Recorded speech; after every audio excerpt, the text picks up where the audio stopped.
मोबाईलमुळे मानसिक त्रास होऊ शकतो. मोबाईलवर मानसिक त्रास होऊ शकतो, पण ही एका व्यक्तीवरती हे करते. जर ते फोन जास्त वेळ बघत असेल तर त्याला त्रास होणार आहे. पण जर ते जास्त वेळ बघत नसतील किंवा जास्त वेळ बघतही असतील पण काही गोष्टींचे ते लक्ष ठेवत असतील तर मानसिक त्रास होणार नाही किंवा टळू शकतो. पण जर आपण जास्त मोबाईल बघितलं तर माणूस आळशी पण होऊ शकतो. आळशी असं काही नाही. जर त्यांनी मोबाईल खूप कमी 10 मिनिटं 15 मिनिटं बघितलं तर माणूस आळशी होणार, हे त्या माणसावरच डिपेंड आहे. पण मोबाईलवर आपल्याला जी माहिती मिळते ती कितपत खरी आहे आणि कितपत खोटी आहे याच्याकडे आपण काहीच प्रमाण नाही. पण आपण सांगू शकत नाही ना की ती माहिती खरी आहे का खोटी. आपण मोबाईलवर ती कुठे घडली, कशी घडली, कशामुळे घडली आपण बघू शकतो, ऐकू शकतो.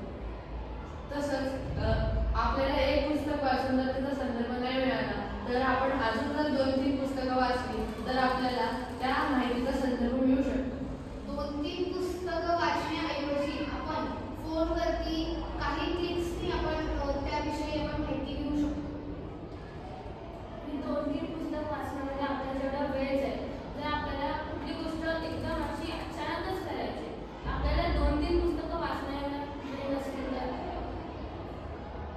पण अचानक असेल तर मोबाईल वापरणं ठीक आहे, पण जेव्हा आपल्याकडे वेळ आणि आपल्याला काही माहिती पाहिजे, आपल्याला काही माहिती मिळवायची असेल तर आपल्याला पुस्तकच वापरायला पाहिजे. कारण पुस्तकामध्ये आपल्याला जी माहिती पाहिजे त्याच्या व्यतिरिक्त पण आपल्याला माहिती मिळते आणि आपल्या डोळ्यांवर जास्त परिणाम पण होत नाही. त्याच्याबद्दल मी असं म्हणू शकते की आपल्या सध्याच्या जीवनात कायमच आपल्याकडे वेळ असं नाही.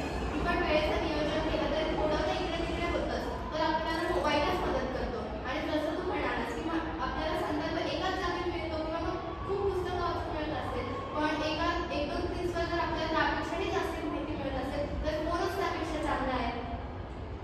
पण याने आपण आळशी बनू शकतो. पण ते त्या माणसावर आधारित आहे की तो किती वेळ फोन बघतो. जर आपण दोन पुस्तक वाचले त्याच्या अतिरिक्त 3 पण माहिती आपण मोबाईलपासून माहिती करू शकतो. आणि आपण जेव्हा शाळेला येतो तेव्हा आपण मोबाईल घेऊन जाऊ शकतो, तेव्हा आपण फक्त पुस्तकच जाऊ शकतो. परीक्षा ज्यावेळेस पण तसंच असतं, मोबाईलचा जास्त वापर नाही करू शकतो. मोबाईलवरती आपण वेगवेगळ्या प्रकारच्या प्रश्नपत्रिका बघू शकतो, त्यांना सोडवू शकतो. व इतर काही प्रश्न जसे 10वीच्या बोर्डाचे एक्झाम प्रत्येकच प्रश्न पुस्तकातून येईल असं नाही, बाहेरच्या ह्याच्यातून घेऊ शकतो. आणि तो कसा येईल, किती मार्क्ससाठी येईल हे आपण बघायसाठी फोनचा उपयोग करू शकतो. पण तू आता प्रश्नांचं बोलते, पण जर आपण मोबाईलवरच्या प्रश्नपत्रिका फॉलो केल्या तर आपण त्या प्रश्नावर डिपेंडेंट होतो. आणि मग जर आपण पुस्तकातील सर्व प्रश्नांचा अभ्यास केला तर परीक्षेत कोणता पण प्रश्न येतो आपल्याला चांगलेच मार्क पडतो.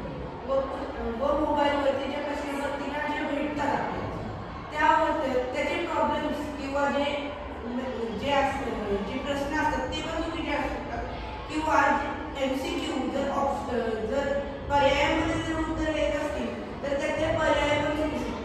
त्याचा आपण त्यांना बरोबर सूचना टाकू शकतो की मला ह्या पाठांचे असे प्रश्न आले आहेत आणि आपण त्यांना द्यायला एखादा संदर्भ पण देऊ शकतो की मला खाली वाक्य ओळखा वगैरे असे ते आपल्याला त्या माध्यमातून बघण्याऐवजी जर आपण त्या पाठाचे संदर्भ ऐकलं मोबाईलमधून तर ते आपल्या स्वास्थ्यासाठी चांगलं आहे.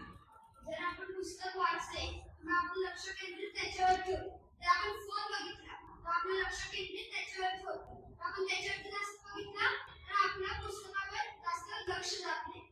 आपण जर असंच मोबाईलवरती जास्त लक्ष दिलं शाळेत आपलं लक्ष जात नाही, आपल्याला सगळं कंटाळा येतो.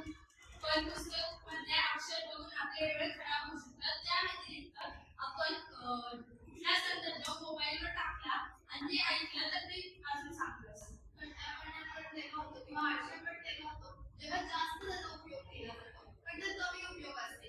जर दिवसातून माझा थोडाच उपयोग असेल तर मग मी त्याला असं म्हणू शकत नाही की मला नुकसानच होणार आहे, मला त्याला दुप्पट फायदा होऊ शकतो.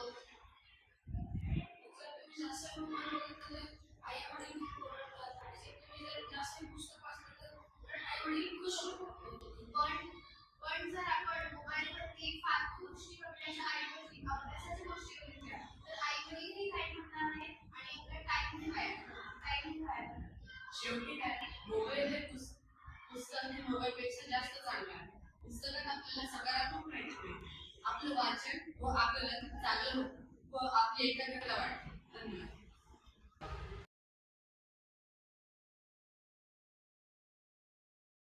नमस्कार, आम्ही आठवीचे मुले आहोत आणि तुमच्यासमोर वादविवाद स्पर्धा सादर करणार आहोत. तर त्या स्पर्धेचा विषय असा आहे, मोबाईल फोनचा दुरुपयोग व उपयोग. मोबाईलवर इंटरनेटद्वारे आपण ई पुस्तक व ऑनलाईन कोर्सेस करू शकतो.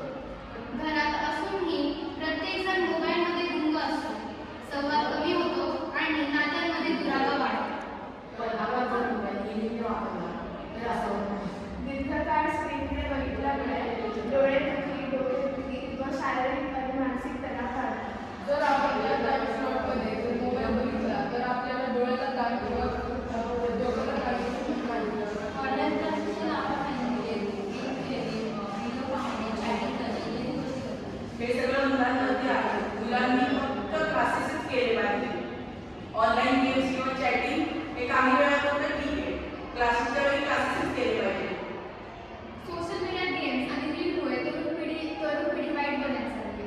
अभ्यासावर व नोकरीवर याचा परिणाम होतो. मी आधीच सांगितलं, जर आपण मग टाइम स्लॉटमध्ये ठरवलं त्यानुसार जर आपण म्हणजे रोजचं शेड्यूल ठरवलं तर आपण आपल्याला बिघडू शकत नाही किंवा आपल्याला कॉन्सन्ट्रेशन दुसरीकडे जाणार नाही. मोबाईल हे शिक्षणाचे विचलन साधन आहे.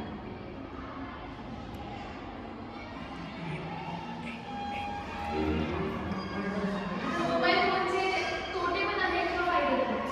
त्यावर बरोबर आहे. जर आपण नियमित फोन वापरला आणि आपल्या टाइम शेड्यूलमध्ये जर आपण नीट ते ठरवलं आणि मोबाईलचा उपयोग व दुरुपयोग